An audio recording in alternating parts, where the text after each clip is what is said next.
வெளிப்படுத்துதல் வசனம் வசனமாக 7 முழக்கங்கள். மே 2. இருண்ட கொடிய புகை. அவன் பாதாள குழியை திறந்தான். உடனே பெருஞ்சூளையின் புகையைப் போல அந்த குழியிலிருந்து புகை எழும்பிற்று. அந்த குழியின் புகையினால் சூரியனும் ஆகாயமும் அந்தகாரப்பட்டது. வெளிப்படுத்துதல் 9 வசனம் 2. காற்று தர குறியீடானது காற்றில் உள்ள மாசுபாட்டின் அளவை தெரிவிக்க உருவாக்கப்பட்டுள்ளது. எண்களால் அளவிடப்படுகிற இந்த குறியீடு சுகாதாரம் சம்பந்தப்பட்ட அபாயங்கள் குறித்து மக்கள் விழிப்புடன் இருக்க உதவுகிறது. உதாரணமாக 0 - 50 என்பது பாதுகாப்பான வரம்பு. காற்றின் தரத்தால் ஆபத்தில்லை என்று அர்த்தம். 51 - 100 மிதமான வரம்பு.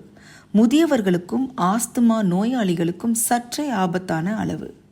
301க்கும் கூடுதல் மிக ஆபத்தான அளவு. அனைவருக்குமே ஆபத்து விளைவிக்கக்கூடியது.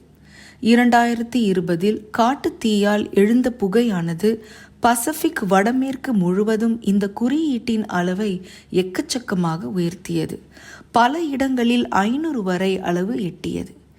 இன்றைய வேத பகுதியில் 5ஆம் எக்காலத்தின் ஆபத்துகள் சாத்தானின் வஞ்சகங்களால் எழும்புகிற அழிவுகரமான புகையின் கொடிய மாசால் உண்டாகின்றன. பாதாளத்தில் இருந்து எழும்புகிற இந்த புகை பெருஞ்சூளையின் புகையைப் போல இருந்தது. சோதோமும் கொமோராவும் அழிக்கப்பட்ட போது அந்த பூமியின் புகை சூளையின் புகையைப் போல எழும்பிற்று என்று இதே போல பார்க்கிறோம். ஆதியாகமம் 19 வசனம் 28.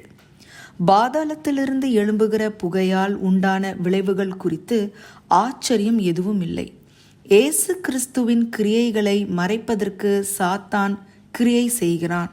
வேதாகமம் விளக்குவது போல் ஒளியானது உலகத்திலே வந்திருந்தும் மனுஷருடைய கிரியைகள் பொல்லாதவைகளாய் இருக்கிறபடியினால் அவர்கள் ஒளியை பார்க்கிலும் இருளை விரும்புகிறதே அந்த ஆக்கினை தீர்ப்புக்கு காரணமாய் இருக்கிறது.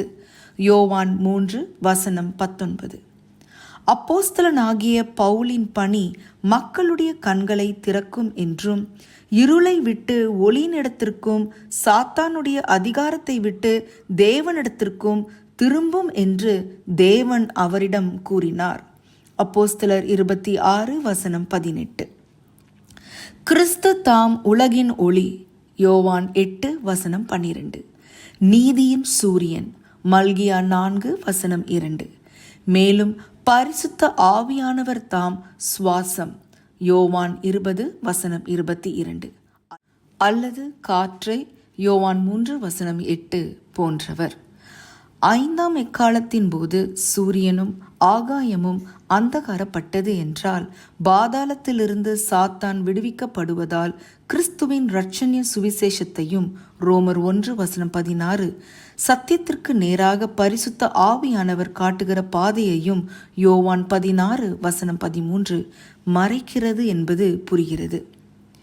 தேவனே, நீரே ஒளி, உம்மில் இருள் ஏதும் இல்லை.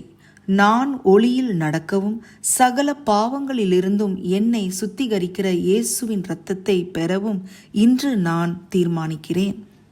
அதிக ஆராய்ச்சிக்கு சங்கீதம் 82 வசனம் 5, 2 கொரிந்தியர் 4 வசனம் 4, 1 யோவான் 1 வசனம் 7. ஆமேன்.